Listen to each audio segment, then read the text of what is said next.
Test. Mic is hot. We are rolling. We are rolling. Okay. So, as part of the intro, and this will be the intro for our episodes from here on out, I have a carousel of photos that symbolize things that are relevant to this case. And I sent you that photo carousel. So before we get into the podcast, I want you to look at those photos and then tell me what you think, how you feel about it. What do you think this case could be about? All right. I can take a look now? Yeah, you can take a look now. Okay. And I want you to tell me describe the pictures that you received. All right. So 5 images. All right. So the first image, do you want me to describe them as I go through each one? Okay. First image is a picture of a chandelier in a very nice home. Very nice chandelier. Very nice looking home. Empty home. No humans in it. Oh, next one is a ball of yarn or some kind of thread. It's red. Lots of it. Third picture is of a scooter. I used to have this scooter, actually. Me too. I had that exact same scooter. It's one of those basic scooters with a handle. It's a razor scooter. Yep. Yeah. You use it for the first 2 hours after you get it for Christmas, and then you put it in the garage and you never see it again. And then, I use that thing all the time. no, I never used it. These were, no, rollerblades are far superior to these. Anyways, so that was the third photo. Fourth photo, bunch of palm trees. Sunset looks very much like California. Okay. And then the last one looks like a diary, a very cryptic, I want to say satanic looking diary because there's like a star or some kind of symbol on it. But yeah, it has a lock on it. And that's all 5 photos. Yeah, that's all 5 photos. What do you think after looking at those pics?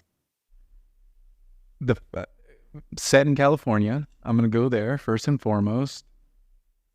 The fact that we have a scooter leads me to believe there's a kid involved somehow. Chandelier. So I'm thinking a crime was committed inside of a home, inside of a nice home. So we're talking about a nice neighborhood, a crime in the suburbs in California, somehow involving a kid. And yeah, I think the ball of yarn is some kind of evidence that they found in the case, I would say. And then the diary, I mean, maybe there's some kind of letter or note that was found in a diary. Is kind of all I got. All right. I think that's interesting. I think it'll be interesting to see at the end of this story how you think that those came into play. And it'll be cool to see what your original assumption. Though I win a prize if I was exactly spot on. Well, yes, you do. Oh, all right, cool. Okay, actually, you don't. Before we go any further, you're not going to win a prize. What? I don't know. I don't know if I want to do this anymore. Okay, now I'm going to go ahead and just introduce the case. So this week we are covering the Rebecca Zahau case. Have you heard that name before? Is that familiar to you? Nope. Okay, so this so it occurred in 2011. Okay. So it's semi-recent, more recent than like the Jean Bidet one. Mm-hmm. So it's a little bit more recent. So let's dive on into it. I'm going to start it off with showing you some photos of Rebecca. Okay. Okay. So here she is. Is Rebecca a victim here? Or what did you call this? You said it's her case? I mean, it's associated with her name. I Okay. don't think I can really. Okay. That's the whole point of it. Okay. You can't be asking these questions. Okay.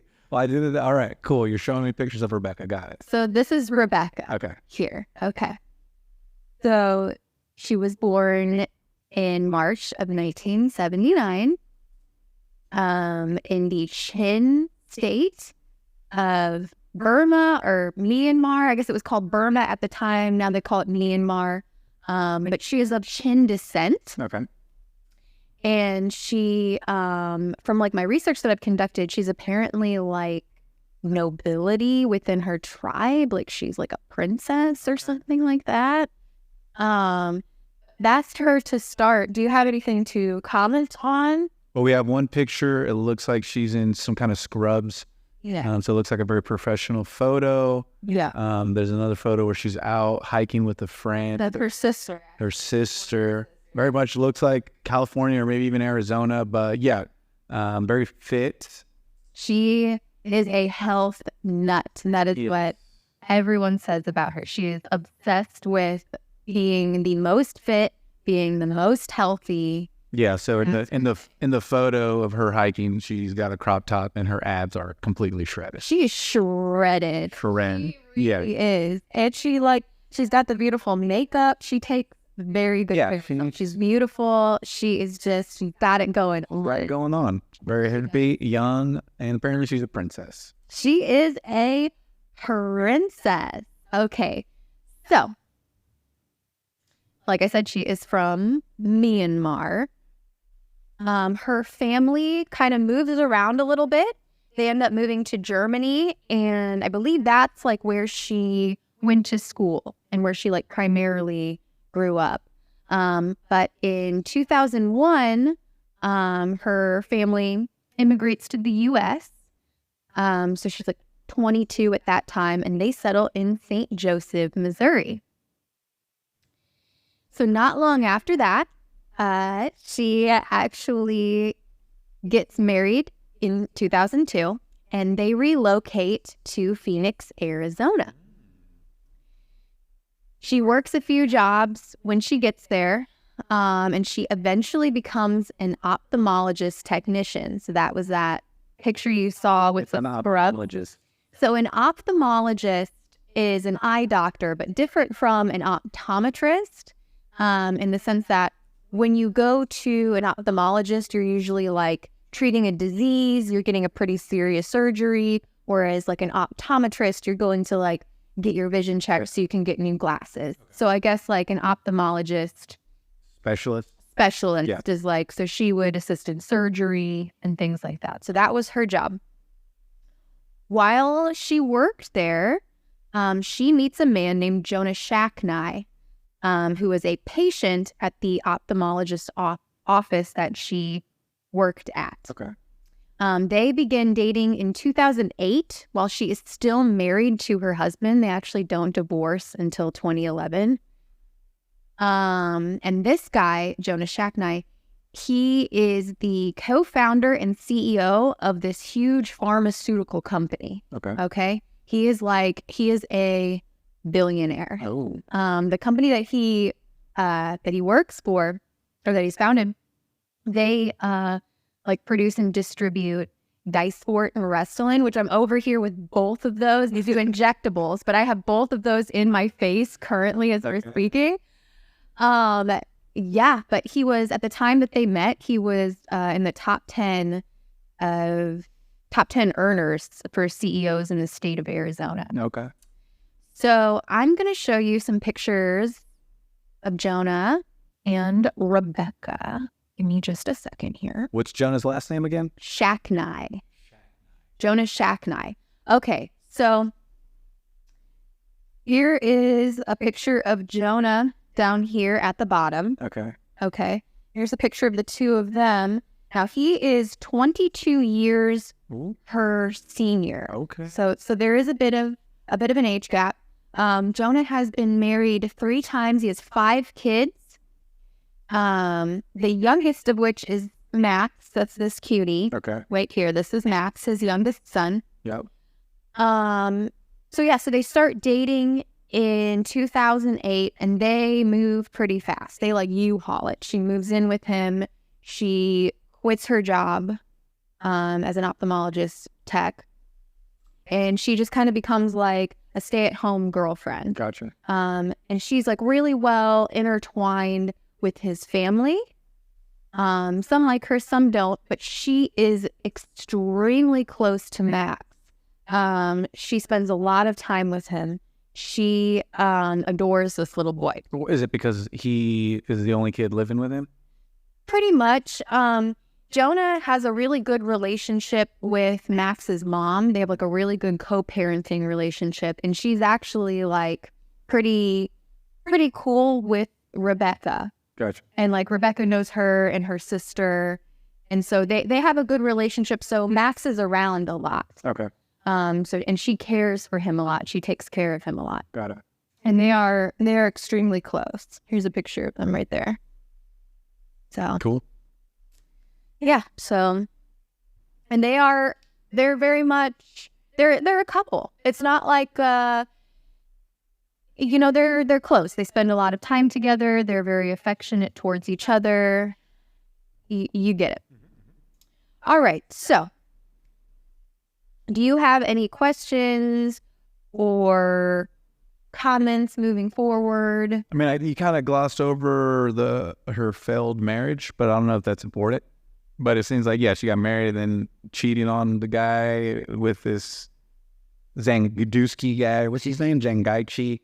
Whatever. Shacknai. Shacknai.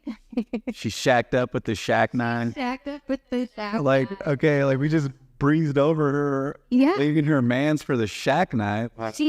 She left her mans for the Shacknai. That's really all there is to the story. She met him, started dating this other guy, and was like, this is later. This guy is it. Yeah. Okay. She's like, I'll see you later. All right. Well, then let's move forward. So, on July 11th of 2011, Rebecca, Jonah, Max, and Rebecca's 13-year-old sister Zena, she's visiting from Missouri, from St. Joe, they are vacationing at their summer estate in Coronado, California. So that's in the San Diego area. Okay. It is very, very affluent. Okay. Super nice. I'm going to show you some pictures of the house. So this is where they were vacationing? This is their summer estate. Okay. It shouldn't be considered a house. It's a mansion. Gotcha. So this is their summer home. Damn. So yeah, so here's the front of the house. I bet you there's some nice chandeliers in there. There might be. I don't know. There could be some nice chandeliers. So here's the front of the house. This is just to show you the interior. This is the kitchen. This is an aerial shot of the home. Looks like it's 3 houses in one. Yes. So it's a main house. It's like a compound almost. So there's a main house. This is a guest house, and this is like a garage and like hobby area. Got it. If that makes sense. And this is just the outside of the home here. Got it. All right. Perfect. So yeah, so they are vacationing at their house there. They're relaxing. Jonah's older children had actually been visiting in the days prior to July 11th, but they had like just left. So at around 10 a.m., Jonah heads out. He goes to the gym. And so he leaves at home 6-year-old Max, Rebecca, and Rebecca's sister at the home by themselves. So at some point, Max is on the second level of the home. He's riding his scooter around. And something happens where he either trips or he knocks into something, but he falls over the banister and he grabs onto the chandelier, which he then pulls down with him, and he lands face first onto the hard floor below. What? So I know it's a little confusing. I have a diagram for you to explain what just happened. I'm a rambunctious boy. I've fallen off several banisters. Actually, I haven't, but. All right. So the diagram of what happened. So, no, I did not create this. So he's running, falls over the banister, falls down, grabs onto the chandelier, but pulls it down. So he lets go on the way down, and that, he doesn't hold on to the chandelier all the way. Okay. Yeah. face first. This is what they assume happened. You know what this reminds me of? Donnie Darko house. There's like that scene. Yeah. It wraps around the chandelier. Yeah. But Watch Donnie Darko. Yeah. Okay, that makes a lot more sense. That is helpful. Okay. So yeah, so he falls. Oh, I have a few other photos to show you as well. So this is the actual chandelier in the home. So this is not even that high off the ground. This is the scene afterwards. Whoa. And then this is an AI rendering. Oh, I was gonna say, like, okay. No, it's an AI rendering of the scene. Okay, do you want to describe what we're seeing? Would you like to describe what we're seeing? Yeah, so one of the pictures is, you said it's the actual staircase? Yeah, staircase.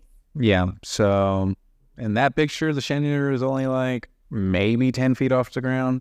I mean, yeah, if you fall face first from that height, it's going to hurt either way. But anyways, very nice looking house. The other one, the non-AI one, is the bottom of that staircase.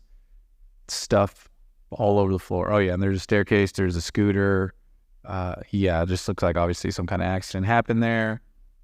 But there are no bodies or anything in the photo. And then the other AI rendering is, yeah, just a woman standing over a kid face down on the floor with a scooter next to a fallen chandelier. Okay, cool. Okay. All right. So Rebecca hears the commotion and she rushes to Max, who she finds unconscious, which is the AI rendering that you saw. And she has her sister call 911 when he is rushed to the hospital. He has serious injuries to his spinal cord. Yes, very, very bad. And nearly all of the bones in his face are broken. A trauma doctor who observes Max claims that some of the injuries that he suffered, so he's got like cardiac arrest, he's got brain swelling, he feels were not consistent with that of a person who fell. He thinks that he was potentially suffocated and then thrown over the railing. However, several other doctors who observe Max completely refute this. They say that the cardiac arrest and the brain swelling, that occurred potentially right after the accident happened, and then his ambulance ride to the hospital to that point. So what do you think about what I just told you? Question, you said multiple doctors got a chance to examine the body? Several doctors examined him. Like over time or like immediately after it happened? Or whatever time it happened. Like his trauma doctor, when they immediately took him to the ER, they observed him and assessed him. And then he went up to the ICU unit where other doctors were assessing him. Okay. So several doctors looked at him just as he was passing through the hospital. And all those doctors had different opinions? This one doctor, the first one who saw him, had a different opinion. But then as more information was gathered, other doctors were like, no, he definitely fell. Okay. Because also he grabbed onto the chandelier. If you were suffocated till you were unconscious and thrown over, you wouldn't have grabbed onto the chandelier. Right. And his scooter was with him. So they were like, well... Yeah, but if I'm trying to make it look like an accident, I'm yeeting that scooter off the freaking staircase. Fair enough. Fair enough. All right. So do you have anything else to say thus far? What the hell did Max do to deserve this? Exactly. Anyway. Sweet. He's a sweet, sweet little boy. So he's in the hospital. Obviously, Jonah shows up as well as his ex-wife, Max's mom, and Rebecca. They're all right by his bedside. They're there with him that first night. So the day after the accident, July 12th, Rebecca takes Xena to the airport so she can go home. You know, they've got a lot of things going on right now. As she is dropping off Xena at the airport, she is picking up Jonah's younger brother, Adam, who has flown in after hearing about the accident to provide some support to Jonah. and obviously be there for his nephew. And he lives in Tennessee, so he's coming in now to California. And he is staying at Jonah and Rebecca's guest home, which is where, because he comes and he visits them very frequently. He's pretty close to his brother and his brother's kids and his family. So he stays pretty often. Gotcha. All right. So that evening, Jonah, Rebecca, Adam, and like one of their friends, they go to dinner. And it's a little bit contentious between Adam and Rebecca. He's like, what exactly happened? Like, where were you when this happened? She was apparently in the restroom while this occurred. Like, she just stepped away for a little bit. And her sister, who was younger, was like doing whatever. So he's like, why weren't you watching him? What exactly went down? He is, like giving her, and she is like distraught. She is so upset. She feels extremely guilty that this happened on her watch. She's like imploding. She's super upset. What about the other Shaq 9, the dad? He's not like, hey, lay off her. It's not her fault. I think he's doing what he can, but Adam is just laying into her. Okay. So dinner ends, and Jonah goes back to spend the night at the hospital to sit bedside with Max, who's still unresponsive, and he's going to provide some support to Max's mom, who's there. So they're going to be there with the kid. So Adam and Rebecca, they head back to the house. They part ways. Adam goes to that guest house that I showed you, and Rebecca stays. She goes into the master suite in the main home. That night, neighbors reported hearing loud music being played. Oh my God. All right. So on the morning of July 13th, Adam comes out of the guest house where he discovers Rebecca's nude body hanging by a red rope from the second floor balcony of the home. What? He goes into the kitchen where he gets a kitchen knife. He climbs up on this table, cuts her body down, and tries to attempt CPR. He sends a quick text to his brother Jonah telling him what he found, and then he calls police. Medics arrive quickly to revive her, but she is pronounced dead at the scene. They began investigating the scene as a homicide due to the strange circumstances that they discover. The red rope that was around her neck was also used to bind her wrists behind her back and her ankles together. She's completely nude, except for her blue tank top that was found shoved into her mouth. Oh my God. Okay. Trigger warning, trigger warning, trigger warning, trigger warning. I'm about to show you some pictures. Okay. Okay, and these are the real pictures. I'm ready. So it's gonna be kind of rough. This is the day after Max's accident? This is the 2 days after his accident. The accident was on the 11th. This is the morning of the 13th. Okay. Okay. And you just have these pictures on your computer, huh? You're a weirdo. Why, I told you. All right, so this is going to be photos of the outside. So there's the table that he climbed up on. That's the balcony that she was hanging from. There she is. This is the aerial shot. And then this is next to the table, so where she was cut down. Whoa. That's crazy. Okay. And then, all right, so these are pretty graphic. Okay, so they're going to get worse. This is as bad as it's going to get. All right. I just thought it would be important to show. All right. Okay. All right, so here's the knot that was around her neck. Okay. Here's the knot that was around her arms. Here's the blue tank top. That was in her mouth, right? It was shoved into her mouth. Okay. Wow. So, yeah. Let's talk a little bit about the crime scene. Okay. So the rope was tied to the bed, and then that extended all the way like over the balcony. Okay. So whenever her autopsy was done, they concluded that she had 4 separate instances of head trauma, like in 4 different areas of her head. Yeah. So they conclude like maybe that could have been from when she threw herself off of the balcony. Maybe she like hit her head on the building, on the side of the house on the way down. But even with that, like if you fall down, why would you be bouncing off of the house? Like, wouldn't it just be one? You know what I mean? Right. And also that could be an indicator that she like went down head first, like she dove down. If she ever did even go over the balcony. But I mean, if she jumped off head first, they found her hanging. I mean, the guy, or is that what?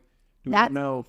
That is only Adam's story. The only person who saw her hanging was Adam. So that's what I'm saying. If she even did go over the balcony, because one medical examiner, and there were several, we'll get into that later. There were several people who examined her body. Okay. The body didn't have any injuries that could be associated with hanging from her neck. She didn't have any significant trauma to her vertebrae. And they're saying if she dove down, there would have been like some like decapitation. Yeah. And decapitation, not meaning like her head was detached from her body, but like her head was detached from her spinal column. Just the sheer force. Snapback. Jumping. Yeah. But there was none of that. Okay. So, yeah, doesn't make a whole lot of sense. So they're saying she definitely didn't hang herself, or at no point did she hang herself, like I guess Adam said. Adam is the one who claimed that she hung herself. Okay. They do the autopsy. While they're doing the autopsy, the investigators are going through the scene. The detectives are. And they do not find any other DNA in the room except for Rebecca's. Okay. Interesting. So it's just her stuff. It's just her in the room. They don't really find any other evidence of someone else being in the room with her. Would there be evidence if like I just walked in, picked up, but they have ways that they can like eliminate that. Okay. So after all of this, they determine, and this is in conjunction with the San Diego County Sheriff's Department, that her death is a suicide. Okay. However, there are some extremely strange things with this crime scene that I have not revealed yet. Okay. So here comes the journal. So on the door of the bedroom, written in black paint, was a message reading, "She saved him. Can you save her?" And black paint was found all over her fingers. Whoa. What did it say? "She saved him. Can you save her?" She saved him. Can you save her? Okay. So also in her room, like in her possession, she had a book of witchcraft that described a ritualistic sacrifice, killing a woman by tying her up with red rope. What? Yes. Now, this could easily be, like maybe she just has the book of witchcraft because she's interested in that kind of thing. And with the red rope, it was a tow rope. And they loved going out on the boat, especially with Max. And, they were avid boat people. And tow ropes are usually bright colors like red. Yeah. So it could be that she just had that on hand. But isn't It's interesting, wouldn't you? So is the thought there that she potentially sacrificed herself to like bring Max? Okay, wait. So Max, is he still, I guess, still in the hospital? Wait, he's still alive, right? To be determined? To be determined. Okay. But I guess at that point, 2 days later, anyways. We're getting on. Let's move it. Let's move on with it. So they determined this is a suicide. And if it was a suicide, what could be the why? Like, why? Okay. So cell phone data shows. So that night, she had some messages between her and her older sister, the one that was in the picture, confirming that her younger sister made it home. So she was texting with her. She actually received a message from the sister of Max's mom, who wanted to come over and ask her questions about the accident. But Rebecca never responded to the message. Okay. And then at approximately 12:50 a.m., she checked her voicemail, listened to a message, and then deleted that message. Okay.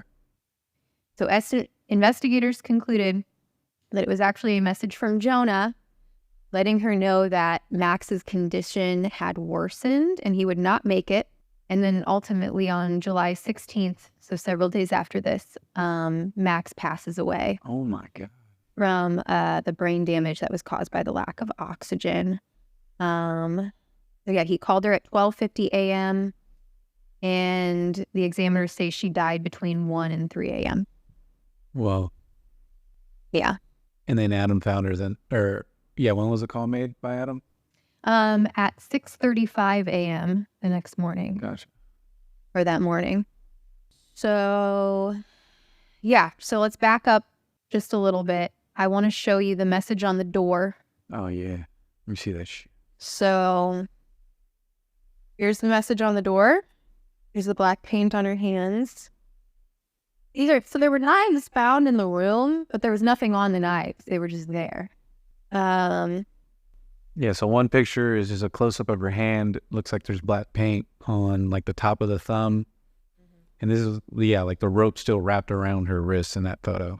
Yeah. The other one is just, like, pictures of the floor, carpeted floor. Looks like near the bed frame. And there's two knives strewn about the floor. The message, black ink on the door, or black paint.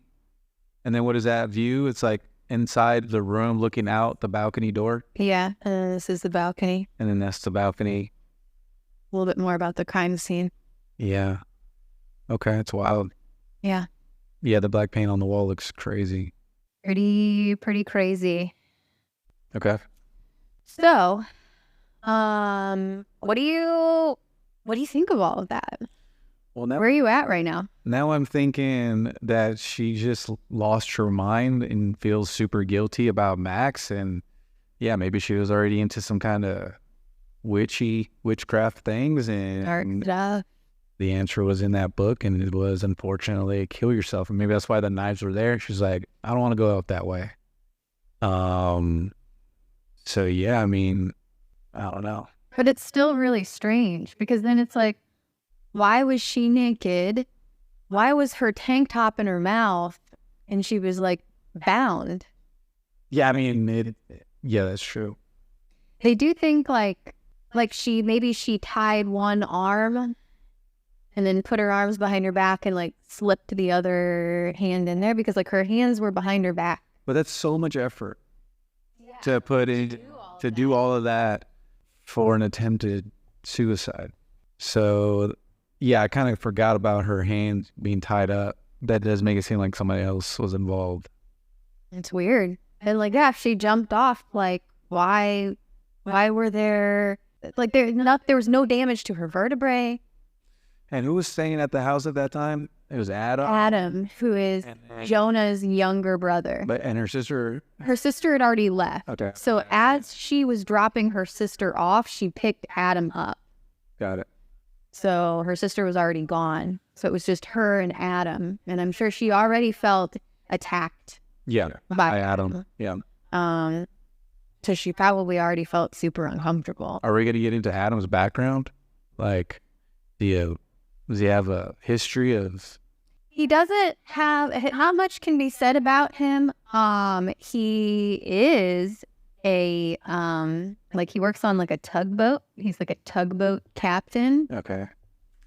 So he's good at knots he has a good idea about knots. And access to red rope. Yeah. But the red rope could have been theirs from their boats. Yeah. And where's Jonah at with all of this? I mean, or there's more? Where are you going? We've got a little bit more. Okay. Yeah.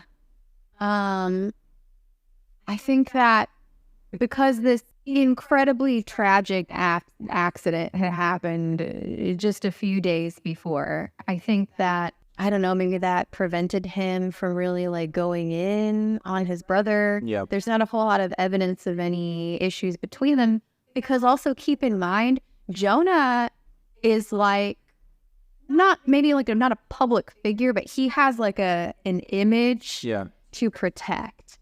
So I feel like if there were any issues between him and his brother, we probably wouldn't hear about it. Like, I don't think he would want that to get out. Yeah. You know what I mean? Yeah. So her family did not at all believe that this was a suicide. They were like, things just don't add up. They refused to believe it. Did not make sense to them. Jonah did believe that it was a suicide, but he wanted to kind of comfort her family, maybe put their concerns at ease. So he actually wrote to the California District Attorney, who at the time was Kamala Harris, with the hopes to review this investigation. But her office was just like, no. Like, yeah, we've determined we've done everything we needed to do. Good to know. Good. What a relevant tie-in. Now I know why you picked this story. I'm kidding. Okay, cool. All right. So wait, but why did he write them? Why did he write? Because he wanted to put her family at ease. And he thought that by writing them, they would potentially like reopen the case and reinvestigate it, even though they had closed it as a suicide. But he was like, maybe they'll reopen it and re-examine it and maybe find something different. He didn't think that they would, but he thought that the family would feel a little bit better if they did it again. Yeah. They actually started another investigation like of their own. They paid to have her exhumed. And they had someone else examine her body. And that was the doctor, the examiner, who said, you know, her vertebrae was didn't show signs of trauma. Yeah. So with that, in the year 2013, her family filed a wrongful death lawsuit against Adam Shacknai. Would you like to see a picture of him? Yeah. Okay. All right. So let me show you some pictures of him. Show me that Shacknai. This is his brother, Adam. Here he is at his wrongful death lawsuit. All right. He's in court there looking pissed. Well, yeah. Makes sense. Okay, there he is. He's talking to some news outlets. Real chill looking. There's her older sister with one of the investigators, I think, that they hired. And then that's them. Crime scene. Okay.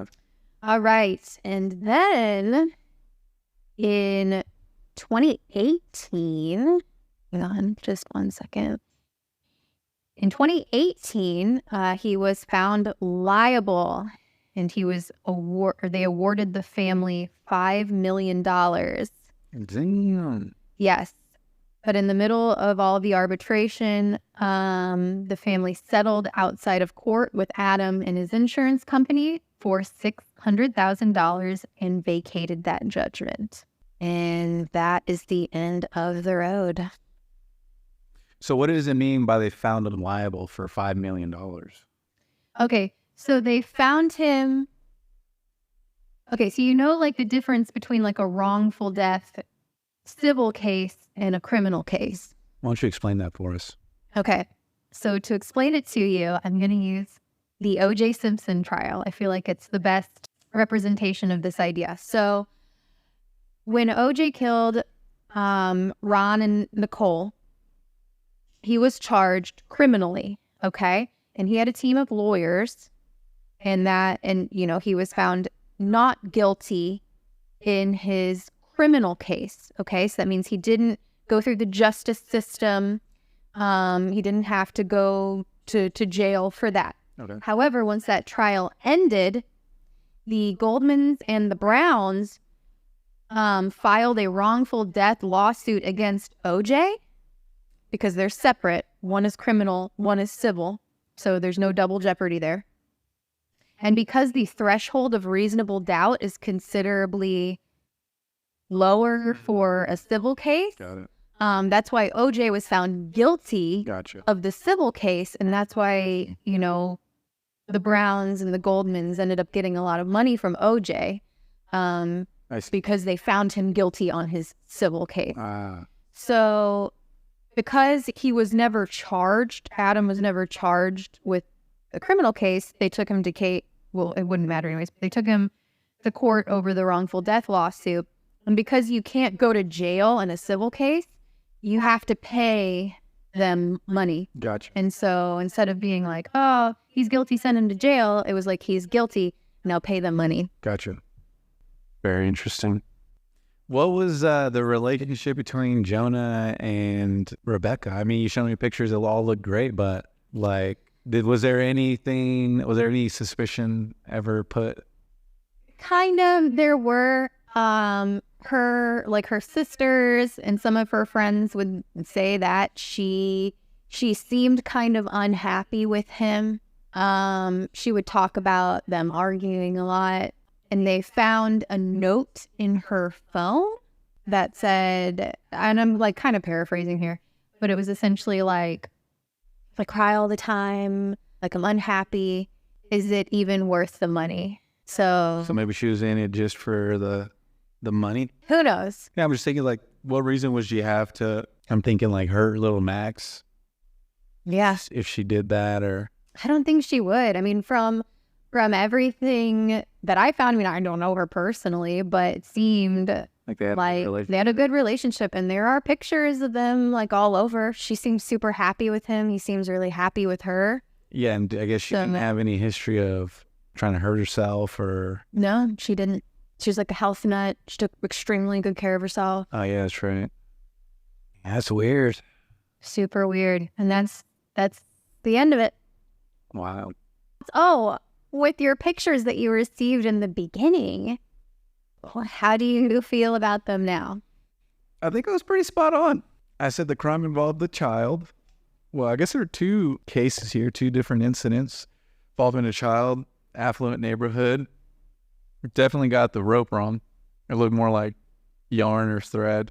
Get better pictures. No, it's a tow rope. I looked up. It's a rope, and that's what it is. There again, I've never seen tow rope. I don't know what. But I'm not your baby. I'm your tech. I'm the tech guy. Yeah, no, the pictures were good. They didn't give too much away, but they did kind of paint a story, paint a picture. Can we get into the witch stuff? Like, what's going on with that? Like, what do we mean she was into witchcraft? She had a book of witchcraft. But we don't know. Did her family know her to be as somebody who was into witchcraft? No. You know that for a fact. That her family didn't. I don't know that for a fact. So you just lied. I did. Oh my God. Why would I listen to this podcast? Well, I feel like they would have said something if she was into it. Yeah. Did Nancy Grace take this case on? She did not take this case on. Are you the new Nancy Grace? I guess I'm the new Nancy. Are you taking all the cases that Nancy Grace rejected? I guess so. I think that's probably the direction I want to take this. Also, did you pick this because maybe it has something to do with Missouri? No, I actually didn't know until I started my research that they were from Missouri, and I was like, but no, I felt like, so I actually learned about this case like a couple years ago. And I always thought it was so weird. Like, I thought it was so creepy and so weird. And I feel like it's one that, like, not a lot of people cover or talk about, but it's very strange. So they never, anything come about from the writing, the saying that they had on the wall? Like, did that make sense ever? So it could be interpreted like a couple of different ways. So it's she saved him, can you save her? And that could be because what happened with Max. Yeah, like she was sacrificing herself to save the boy. Yeah. And then now she's asking for somebody else to save her. Yeah. Like, can you get there in time to save her? Like, because she called and, and she thought at the time maybe saved Max before he died on site because she didn't know he had died yet at that point. But then she got the voicemail. Oh, yeah. It's very strange. I don't know. And then I guess, can you save her? Maybe she leaves that for Adam or whomever. Like, can you save her before she passes? Wait, do we know for a fact that the voicemail she heard was about his status, Max's status? From Jonah. Jonah confirmed that? Yeah. What's Jonah doing now? He sold his company for, I believe, $2.1 billion because, honey, dice sport and wrestling, we love him. Yeah. And yeah, he's just kind of doing his thing. He's just out there still living life. He's disappeared. I will tell you this, though. I saw a picture of him in my research, like a current one. And the way he looks, there are times where I will look at myself in the mirror and I'll be like, I just need a little bit of Botox here, some wrinkles. I look at him and I'm like, girl, you do not need the Botox because his face is like... Too much. He just has unlimited access to it. Yeah. Well, now my dog is clicking and clanking all over the floor. She says, this episode's over. Y'all need to pet me and feed me snackies. All right. Cool. Well, thank you for sharing that story. Thank you for listening. Thanks for coming along on this ride. Until next time. Bye.